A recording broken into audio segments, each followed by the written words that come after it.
again, Mr. Chair, this is not a form of interpolation, but a support to the measure made by the good presiding officer, Mr. Chair.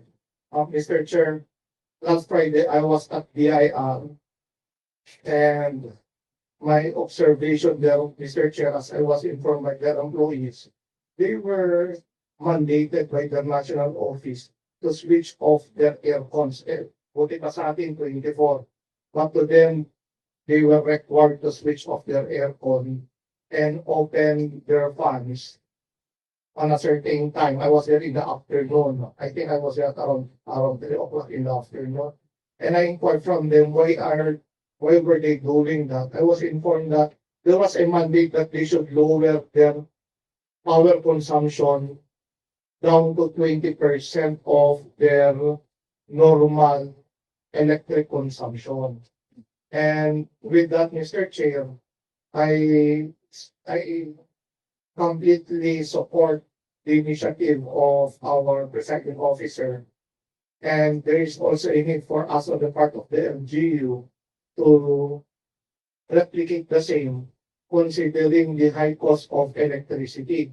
Yesterday, Mr. Chair, I went to the GSO. I inquired how much the city government paying monthly of its electric bill.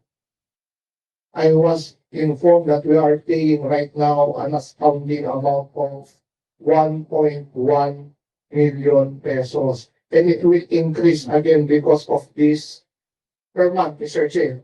That's the reason why I wasn't studying yesterday the possibility of installing a lot of solar panels here at the City Auditorium in order to save funds. So in line with the intention of the national government to our President Bongbong Marcos, we can as well conserve energy, Mr. Chair, by way of contemplating to install solar panels, but not on that very shocking price, Mr. Chair, of the one that I stated earlier.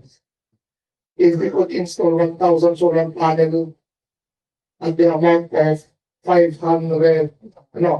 14 million pesos, including installation, Mr. Chair, I was informed that the electric bill that we are going to save daily would be around 600,000 pesos monthly. And in few years, I believe around 3 years, we would be able to recoup the payment that we made for the installation of the solar panel, provided it is not overpricing, Mr. Chair. So I am imploring now the members of this body, together with the executive branch of our local government, to study the possibility of installation of the solar panel, because we really do not know when this crisis will end. As we all know, this is the second week that there was an increase of, I think, 20 pesos, as what stated by Honorable Parinas, Mr. Chair.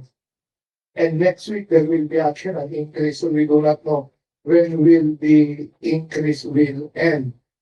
But definitely, if we need to devise some ways, first, we need to help the city government by placing solar lights in the LCGH, in the city auditorium. We would be able to save a lot, Mr. Chair. And the other things, we can also achieve it through concerted action, Mr. Chair. With that, Mr. Chair, I would like to declare my wholehearted support to the initiative made by Honorable Ray Carlos Farias. I jointly support this measure. And if we are going to read the executive order or the memorandum circular, I believe that was issued by President Bongbong Marcos, the coverage then is national government and its instrumentalities.